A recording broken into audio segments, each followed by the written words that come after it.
Bonjour à tous et bienvenue pour ce premier tutoriel sur Lego Digital Designer. Alors déjà, Lego Digital Designer, qu'est-ce que c'est? C'est un logiciel de modélisation de Lego développé par Lego et distribué gratuitement sur son site. Donc si vous tapez Lego Digital Designer dans Google, vous allez facilement tomber sur cette page. Vous allez sur Download et vous sélectionnez votre système d'exploitation. Et vous allez tomber rapidement sur cette fenêtre là après l'installation. Alors cette fenêtre là elle présente trois onglets comme vous le voyez, mais ces onglets sont en fait juste des filtres de pièces. Par exemple ici on aura toutes les pièces colorées produites par Lego dans la couleur produite par Lego. Ici on aura seulement les pièces pour les Mindstorm et ici on aura toutes les pièces de la bibliothèque en rouge. Ça veut dire que vous pourrez après toutes les colorier dans la couleur que vous voulez même si elle n'a pas été produite par Lego, contrairement à cet onglet là. Cet onglet là à la base il servait au service Design by Me. Ça permettait aux gens de créer leurs modèles et avec ce bouton là de les exporter vers un site internet pour pouvoir les recevoir chez soi. Mais ce service a été suspendu par Lego pour des raisons de coût. Du coup on va aller sur ce dernier onglet parce que c'est le plus pratique et le plus complet. Et vous voyez ici on a deux cases, ça veut dire que c'est les deux projets récents que j'ai créés. Donc ici le projet que j'ai créé pour ce tutoriel et le projet Londres, le set Skyline de 2017 Londres. Ici on a deux boutons en bas, c'est pour ouvrir un autre fichier que ceux qui sont présents ici. Et on a aussi le bouton pour créer un projet vierge. Donc ici on va ouvrir le projet que j'ai fait pour ce tutoriel. Et quand on ouvre le projet, on se retrouve sur cette fenêtre là. Donc là on voit toute cette partie là, c'est la fenêtre de visualisation. Cette partie là c'est la palette de briques. Et ici on a la barre d'outils tout en haut. Donc on va d'abord se concentrer sur la fenêtre de visualisation. Donc celle-ci peut être tournée, pivotée à partir des flèches présentes sur les quatre coins de l'image. Mais on peut aussi la faire tourner à partir d'un clic droit quand on maintient la souris, ce qui est beaucoup plus pratique pour se déplacer autour du centre du modèle. Pour définir le centre du modèle, on va cliquer droit sur une pièce et ça va devenir le centre. Par exemple, si on veut se concentrer sur cette partie-là du modèle, on va cliquer sur cette poutre-là, ce pin-là, ici. Et du coup, cette zone-là va devenir le centre de la visualisation. Et du coup, on va par défaut tourner autour. On peut aussi zoomer, dézoomer avec la molette. Et ce bouton-là permet d'avoir la meilleure vue possible pour le modèle. Ça veut dire qu'on voit toutes les pièces du modèle. Donc c'est le zoom le plus optimisé pour le modèle que vous avez devant vous. Ici, vous avez aussi les boutons pour zoomer, dézoomer si vous n'avez pas de molette sur votre souris. Donc voilà pour la zone de visualisation. Ici à gauche, on a la palette de pièces. Et donc ces pièces sont rangées par catégorie, donc voilà, je vous laisse découvrir les différentes catégories. Et donc vous voyez, comme je vous avais dit, les pièces sont en rouge, ça veut dire que vous pourrez les colorier dans la couleur que vous voulez. Pour les colorier de la couleur que vous voulez, vous avez juste à cliquer sur ce bouton là, et ça va ouvrir la palette de couleurs. Donc ici vous avez les couleurs solides entre guillemets, donc c'est les couleurs que vous voyez ici. Ici vous avez les couleurs transparentes, ici vous avez les couleurs métalliques qui ont un petit reflet, et ici vous avez les anciennes couleurs Lego. Donc si vous voulez construire votre modèle, vous avez juste à ouvrir une catégorie de pièces sur la palette, appuyer gauche avec le clic gauche de la souris pour sélectionner une pièce, et ensuite vous la déplacez dans la zone de visualisation. Et voilà, la pièce est placée. Donc ici, je viens de toucher à ce bouton-là, c'est pour réduire toutes les catégories ouvertes. Et ici, c'est pour ouvrir toutes les catégories de la palette d'outils. Voilà, c'est un petit raccourci. Et ici, donc là, je vais vous montrer, par exemple, si je mets en Dark Red, ici, je peux mettre une pièce au-dessus. Donc les pièces sont aimantes et les collisions sont automatiquement gérées par le logiciel et on ne pourra pas les désactiver, ce qui peut poser quelques problèmes dans certains cas, mais généralement, c'est plutôt pratique. Donc voilà, vous voyez, j'ai construit un petit assemblage de briques. Et petite astuce, si vous ne retrouvez pas une pièce dans le logiciel, soit elle n'existe pas, soit elle existe mais vous ne la trouvez pas. Et donc vous pourrez la retrouver facilement en allant sur le site Brickset. Et donc si vous savez dans quel modèle apparaît la pièce, vous allez juste à aller sur le site, de retrouver le modèle. Par exemple ici je vais retrouver la pièce qui constitue la verrière. Je vais aller sur le modèle, je vais aller dans l'onglet Parts. Ici je vais descendre jusqu'à la pièce et je vais aller recopier le nom de la pièce dans le champ de recherche. Donc ici c'est front 2x2. Je vais aller recopier ici. Et voilà, donc là j'ai pas recopié tout le nom, donc forcément il y a plusieurs pièces qui apparaissent. Et ici voilà, je vous montre. Il y a la pièce qu'on vient de voir sur le modèle. La pièce est ici dans le logiciel. Donc j'ai pas à chercher beaucoup dans le logiciel, je savais pas du tout dans quelle catégorie elle était. Mais juste grâce au site Brickset, on peut facilement retrouver les pièces dans le logiciel. Donc voilà pour la palette de briques. Maintenant on va passer à la barre d'outils. Donc vous voyez, pour la première partie du tutoriel, on est resté sur un seul outil, Single Selection Tool, et donc vous voyez entre parenthèses le V qui signifie le raccourci clavier. Donc si vous appuyez sur V à partir de n'importe quel outil, ça va revenir à cet outil là. Voilà, c'est plutôt pratique, et chaque outil a un raccourci clavier sauf Flex Tool. Et donc vous voyez, quand on sélectionne un outil, on a par défaut en dessous des sous-outils. Donc ici on est resté tout le temps sur le Single Selection Tool, ça veut dire qu'on sélectionne une seule pièce, et donc la pièce là est sélectionnée, et si on maintient le clic, on peut la déplacer. Et si vous voulez tourner une pièce, la faire pivoter, vous appuyez sur les touches du clavier. Donc là, gauche-droite, et qui permet de faire pivoter la pièce dans absolument toutes les positions. Et donc en combinant plusieurs touches, vous pourrez la mettre dans la position que vous voulez. Le Multiple Selection Tool, ça permet de sélectionner plusieurs pièces. Donc si vous cliquez gauche sur plusieurs pièces, les pièces vont rester sélectionnées. Et ensuite vous pourrez déplacer un groupe de pièces comme ça. Le troisième outil, c'est Connected Selection Tool. Donc si vous sélectionnez une seule pièce, toutes les pièces connectées à la pièce que vous venez de sélectionner vont être sélectionnées à leur tour.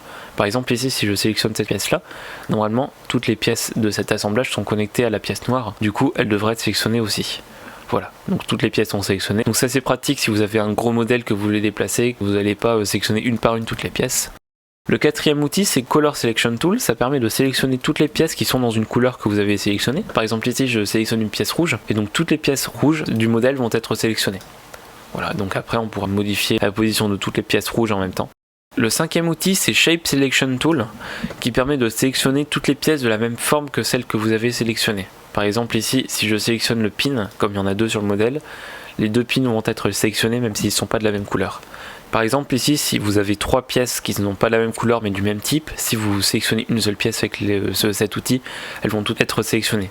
Par contre, si vous sélectionnez une pièce avec le Color and Shape Selection Tool, ça ferait que toutes les pièces du même type et de la même couleur vont être sélectionnées. Par exemple ici, si je sélectionne cette pièce jaune, seulement les pièces jaunes briques 2x2 vont être sélectionnées. Et le dernier outil, c'est Invert Selection. Ça permet de tout simplement d'inverser la sélection. Donc si vous avez sélectionné toutes ces deux pièces là, toutes les pièces du modèle sauf ces deux là vont être sélectionnées. Vous pouvez aussi sélectionner les pièces en faisant une sélection en glissant avec n'importe lequel des outils ici. Par exemple ici je vais prendre le plus simple, je vais faire une sélection en glissant et voilà, ça remplace ce Connected Selection Tool si les pièces ne sont pas connectées entre elles et ça peut être assez pratique des fois. Le deuxième outil, Clone Tool, qui est accessible par le raccourci clavier C, permet tout simplement, comme son nom l'indique, de cloner des pièces. Ça veut dire que si vous sélectionnez une pièce, vous avez sa copie exacte qui va être sélectionnée. C'est assez pratique parce que si vous faites des modèles officiels Lego, généralement vous allez avoir besoin de beaucoup de fois la même pièce et donc au lieu d'aller reprendre la pièce dans la bibliothèque à la bonne couleur, vous avez juste appuyé sur une pièce et voilà, vous avez la pièce exactement identique qui va être sélectionnée. Le troisième outil, c'est Hinge Tool. Ça permet de tourner une pièce de moins de 90 degrés. Donc par exemple ici, vous voyez la pièce est posée sur un seul tenon, du coup on pourra la faire pivoter. Donc avec cet outil Hinge Tool, on va pouvoir la faire pivoter avec n'importe quel angle autour du tenon sur lequel elle est placée, donc comme dans la vraie vie avec les Lego. Ici vous avez soit la flèche autour ici pour faire tourner la pièce, soit vous avez ici cet outil là qui permet de la faire retourner aussi. Et ici vous avez certaines positions bien repérées, c'est utile surtout pour les 45 degrés qui sont pas accessibles par les flèches de direction. Cet outil là est un peu plus capricieux et un peu moins utile. Il permet tout simplement de connecter deux parties de pièces si elles peuvent être connectées par une rotation autour d'un point. Par exemple, je vais vous expliquer.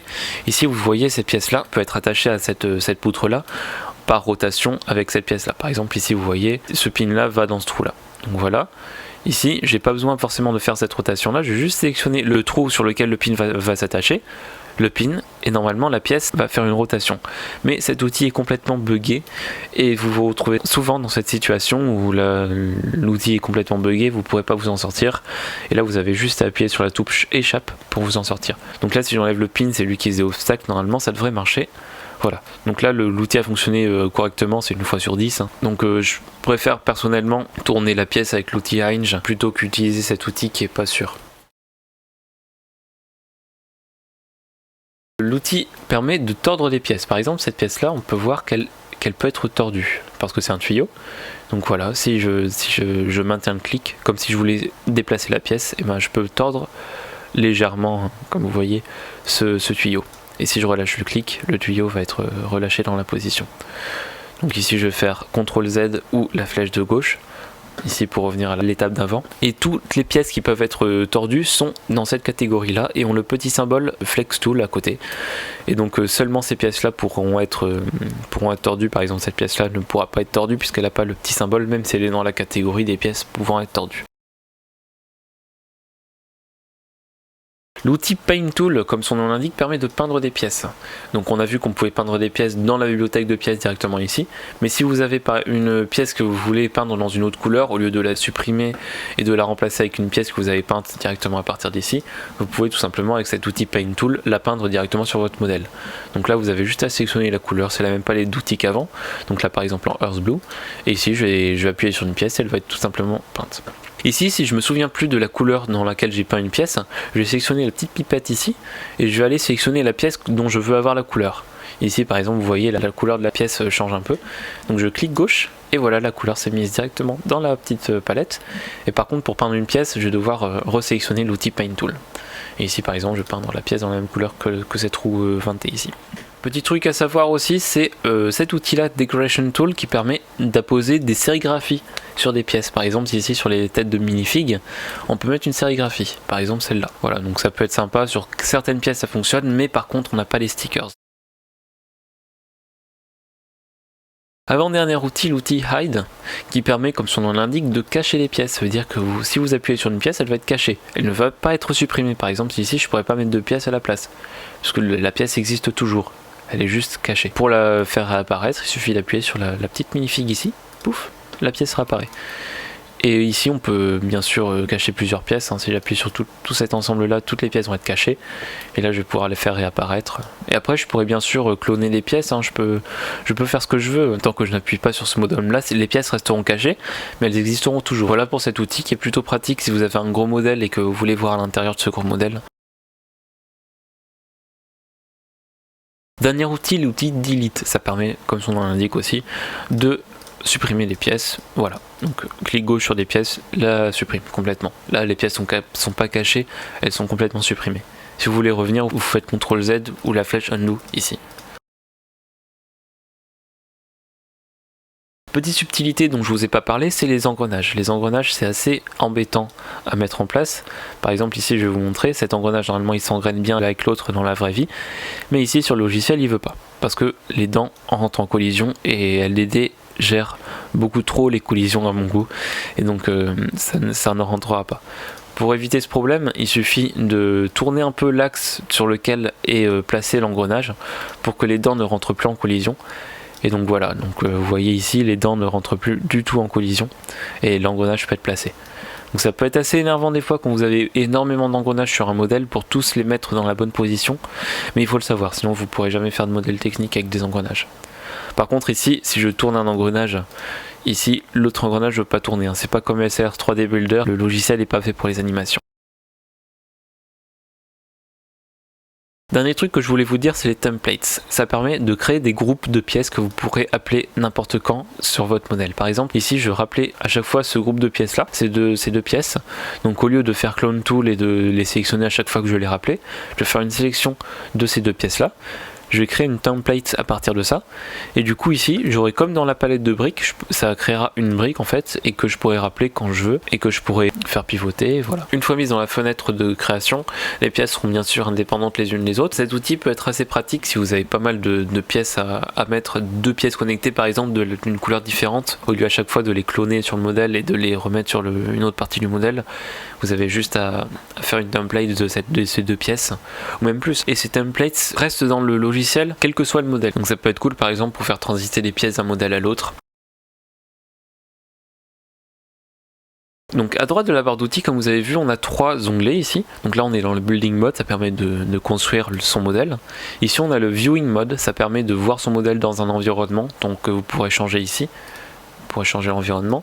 Vous pourrez ici exploser votre modèle qui va se reconstruire au bout d'un temps, et ici vous pourrez prendre une capture d'écran de votre modèle que vous allez enregistrer où vous voulez. Et dernier onglet, ça permet de créer la notice. Donc ici ça n'a pas beaucoup de sens de créer une notice d'un modèle comme ça, mais ça peut être intéressant pour avoir la liste des pièces de votre modèle. Et si vous appuyez sur le HTML ici, ça va générer une page web de votre notice, et à la fin de cette page web vous aurez toutes les pièces de votre modèle. Donc voilà la page web. Et donc vous voyez la dernière page, c'est toutes les pièces qui sont présentes sur le modèle. Et une autre façon d'avoir toutes les pièces présentes sur votre modèle, vous allez dans le Building Mode, vous allez faire File et Export BOM. Ça permet de créer un tableau Excel dans lequel sont répertoriées toutes les pièces de votre modèle. Donc voilà, ici vous voyez toutes les pièces du modèle sont répertoriées dans un tableau Excel avec la quantité, la couleur et la petite image. Donc ça peut être utile si vous faites les wanted list sur Bricklink pour commander vos pièces.